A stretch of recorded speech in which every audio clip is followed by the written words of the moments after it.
नमस्कार दोस्तों, कैसे हो आप सब लोग।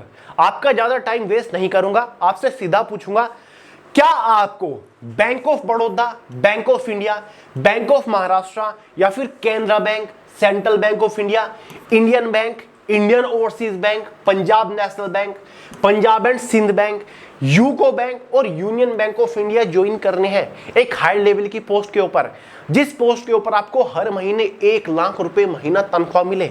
तो भाई ये वैकेंसी स्पेशल आपके लिए, फिलहाल ये वैकेंसी निकली हुई है, ऑनलाइन फॉर्म भरे जा रहे हैं। और सबसे अच्छी बात यह है कि भाई इस बार वैकेंसीज भी रिकॉर्ड तोड़े, पिछले साल के मुकाबले वैकेंसीज काफी बढ़िया देखने को मिली है, काफी ज्यादा वैकेंसीज हैं। ये 11 हमारे पब्लिक सेक्टर बैंक है, मतलब सरकारी बैंक है। अगर यहां पर आपका सिलेक्शन हो जाता है, लाइफ आपकी सेट हो जाएगी। ऑल इंडिया की वैकेंसी है, मेल और फीमेल दोनों ही कैटेगरी कैंडिडेट एलिजिबल है।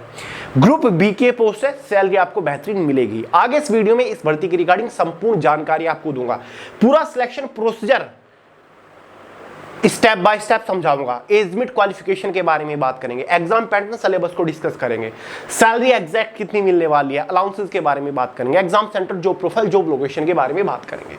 तो चलिए दोस्तों, ज्यादा टाइम वेस्ट नहीं करते, फटाफट वीडियो शुरू करते हैं। तो भाई सबसे पहले बात करते हैं वैकेंसी है क्या। इन सभी 11 पब्लिक सेक्टर बैंक के अंदर एक साथ, मतलब एक ही एग्जाम देना है आपको इन बैंक के अंदर सिलेक्शन लेने के लिए, ठीक है। एक साथ इन 11 बैंक के अंदर पीओ, प्रोबेशनरी ऑफिसर या फिर एएम, इसको हम कहेंगे असिस्टेंट मैनेजर की पोस्ट के ऊपर वैकेंसीज निकल चुकी है, ठीक है।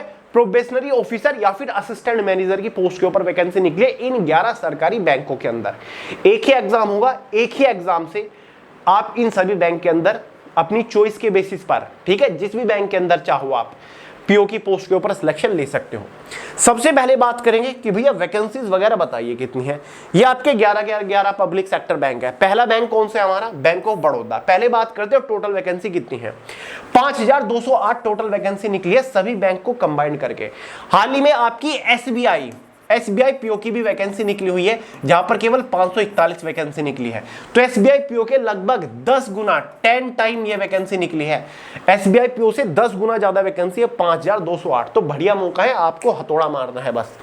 बैंक ऑफ बड़ौदा के अंदर टोटल वैकेंसी 1000 है, ठीक है, 1000। ये कैटेगरी वाइज वैकेंसीज का ब्रेकअप है कि भाई बैंक ऑफ बड़ौदा के अंदर जनरल वालों के लिए 405 है, ईडब्ल्यूएस के लिए 100, ओबीसी के लिए 270, एसटी के लिए 75, एससी के लिए 150। दूसरा बैंक कौन सा है, बैंक ऑफ इंडिया, ये भी सरकारी बैंक है, टोटल वैकेंसी 700 है। तीसरा बैंक कौन सा है, बैंक ऑफ महाराष्ट्र, 1000 वैकेंसी है। चौथा कौन सा है, केनरा बैंक, 1000 वैकेंसी है। पांचवा कौन सा है, central bank of India, 500 vacancy है। इंडियन बैंक के अंदर इस बार कोई भी वैकेंसी नहीं निकली है, ठीक है। इंडियन ओवरसीज बैंक के अंदर 405 वैकेंसी है। पंजाब नेशनल बैंक के अंदर 200 वैकेंसी है। वहीं पर पंजाब और सिंध बैंक के अंदर 358 वैकेंसीज है। यूको बैंक और यूनियन बैंक ऑफ इंडिया के अंदर भी इस बार कोई वैकेंसी नहीं है। तो फिलहाल 3 बैंकों के अंदर कोई वैकेंसी नहीं है, बाकी 8 बैंकों के अंदर आपकी वैकेंसीज भर भर के निकली है। टोटल वैकेंसी 5,208 है। समझ गए दोस्तों। तो चलिए दोस्तों, अब बात कर लेते हैं डेट्स वगैरह के बारे में कि भैया ऑनलाइन फॉर्म वगैरह कब से स्टार्ट हुए हैं, क्या डेट है। लो भाई, सबसे पहले इंपॉर्टेंट डेट्स के बारे में बात करेंगे। जो ऑनलाइन फॉर्म इसके शुरू हुए हैं ना, वो आपके कल से ही, यानी कि 1 जुलाई 2025 से हुए हैं। फॉर्म की जो आखिरी तारीख है 21 जुलाई 2025 है, ठीक है। 21 जुलाई 2025 तक आप फॉर्म भर सकते हैं। फिलहाल फॉर्म भरे जा रहे हैं। इसका जो प्रिलिमिनरी एग्जाम कंडक्ट कराया जाएगा वो आपका एग्जैक्टली अगस्त 2025 के अंदर कंडक्ट करा लिया जाएगा, ठीक है। अगस्त के लास्ट वीक में एग्जाम कंडक्ट कराया जाएगा, समझ गए। रिजल्ट जो आपका प्रिलिमिनरी एग्जाम का आ जाएगा सितंबर महीने के अंदर आएगा। ऑनलाइन मेंस एग्जाम जो आपका होगा अक्टूबर महीने के अंदर होगा। फाइनली पर्सनैलिटी टेस्ट जो आपका हो जाएगा, इंटरव्यू जो हो जाएगा, वो आपका दिसंबर के अंदर हो जाएगा। फाइनल जो लिस्ट आ जाएगी सिलेक्टेड कैंडिडेट्स की, आपका जो ज्वाइनिंग हो जाएगी वो जनवरी फरवरी 2026 तक आपके हाथ में ज्वाइनिंग लेटर होगा। 1,00,000 रुपए महीना तनख्वाह उठाने के लिए आप रेडी होंगे, समझ गए गाइस। बात कर लेते हैं फॉर्म फीस के बारे में, ताकि आपका ज्यादा टाइम वेस्ट ना हो। जनरल ओबीसी ईडब्ल्यूएस वालों के लिए 850 रुपए फॉर्म फीस चार्ज किए गए हैं। एससी एसटी पीडब्ल्यूबीडी कैटेगरी वालों के लिए 175 रुपए फॉर्म फीस यहां पर चार्ज किए गए हैं, समझ गए गाइस।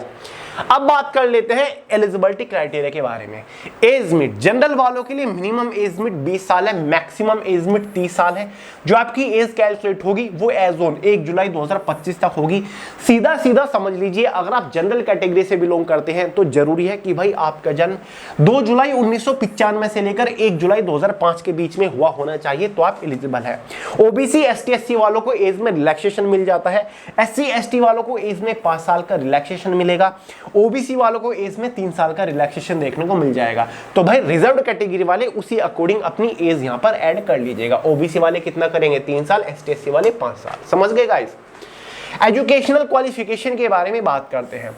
दोस्तों इस बड़ी पोस्ट के लिए अगर आपने कोई भी बैचलर डिग्री पास कर रखी है, मतलब ग्रेजुएशन के नाम पर आपने कुछ भी कर रखा है, किसी भी यूनिवर्सिटी से किसी भी स्ट्रीम से आपने ग्रेजुएशन कर रखी है कितने भी नंबर के साथ, तो भाई आप इस जबरदस्त पोस्ट के लिए एलिजिबल है। आपकी फाइनल ईयर का रिजल्ट 21 जुलाई 2025 से पहले आ जाना चाहिए, तो भाई आप फॉर्म भर सकते हैं।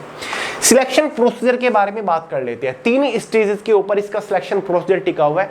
बात करते हैं स्टेज फर्स्ट के बारे में, जो कि आपका प्रीलिमिनरी एग्जाम है। 3 सब्जेक्ट आपको इस ऑनलाइन एग्जाम में देखने को मिलेंगे। एक आपका इंग्लिश लैंग्वेज होगा 30 क्वेश्चन 30 नंबर के अंदर। दूसरा आपका क्वांटिटेटिव एप्टीट्यूड 35 क्वेश्चन 35 नंबर के अंदर, 30 नंबर के अंदर, ठीक है, 35 क्वेश्चन 30 नंबर के अंदर, ठीक है। अगला है आपका रीजनिंग एबिलिटी 35 क्वेश्चन 40 नंबर के अंदर। समझ गए दोस्तों?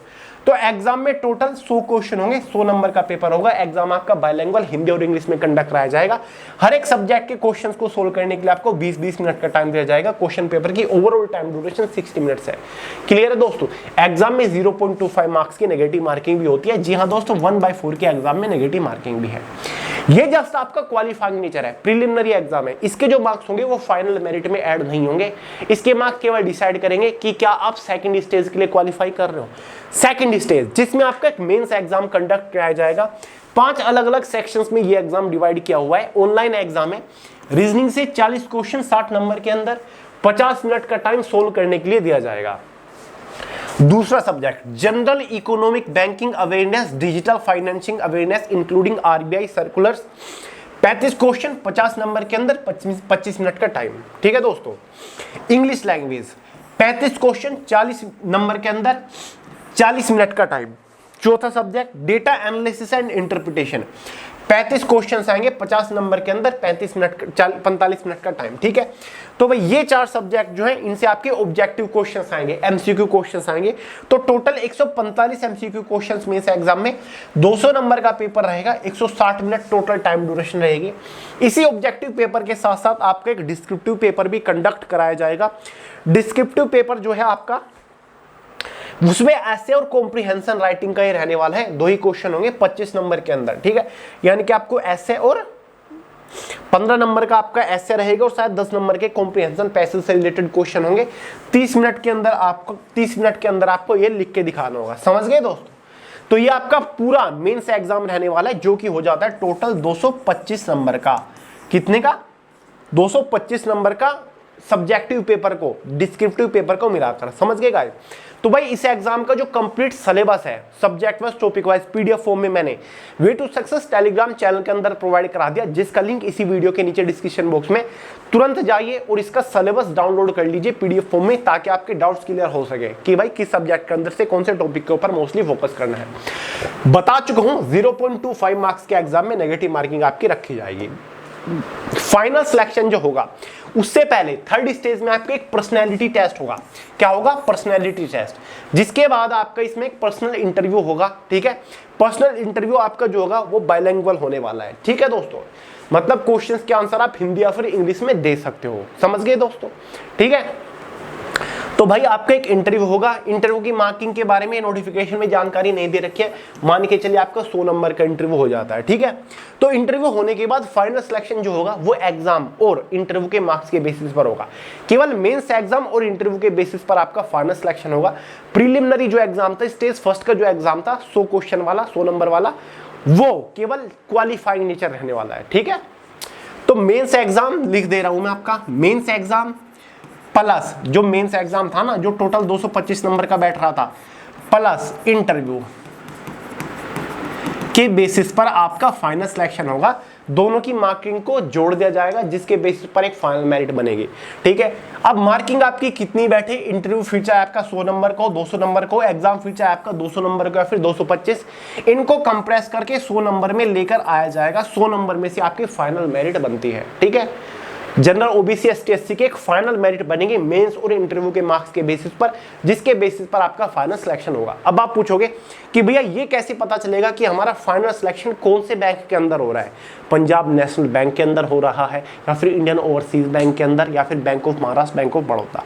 ये जो फाइनल मेरिट बनती है ये बैंक वाइज बनते हैं, क्योंकि वैकेंसीज भी बैंक वाइज डिवाइडेड है। ठीक है दोस्तों, वैकेंसीज भी बैंक वाइज डिवाइडेड है।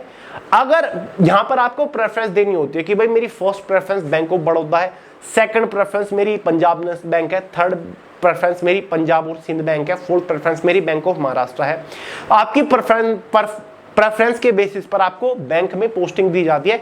सभी बैंकों की कट ऑफ वैकेंसी के अकॉर्डिंग अलग अलग रहने वाली है कि भाई बैंक ऑफ बड़ौदा की जनरल ओबीसी एसटीसी की कट ऑफ है, Punjab national bank general OBC STC की कट ऑफ है। जिस भी बैंक की कट ऑफ में आप फिट बैठ रहे होंगे आपका फाइनली उसी बैंक के अंदर पोस्टिंग मिलेगी।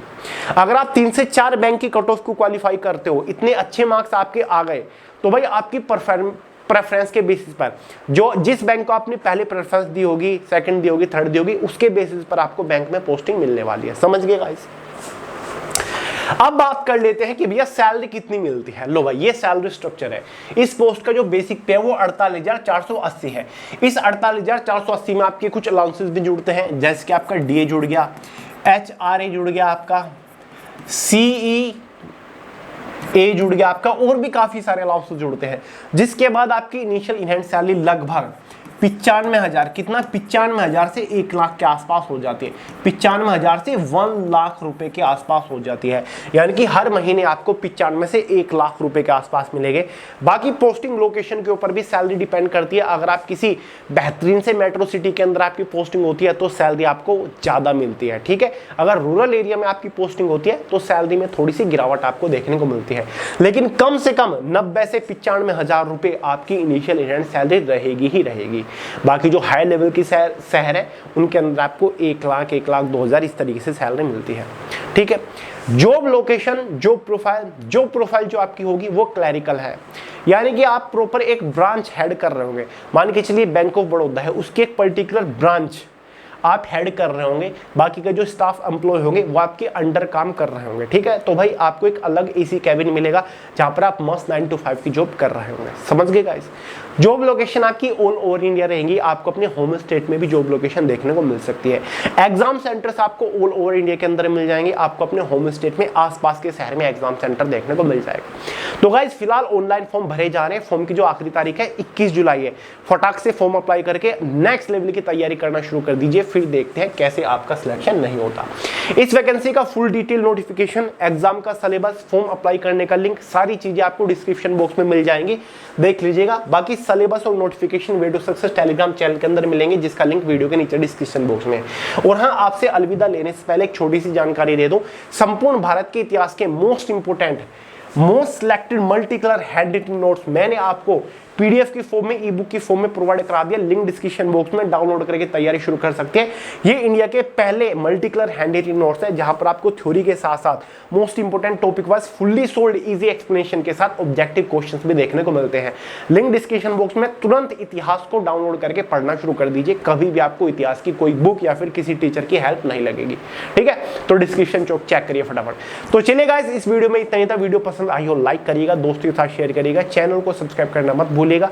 मिलते हैं अगली वीडियो में बहुत ही जल्द, तब तक के लिए जय हिंद।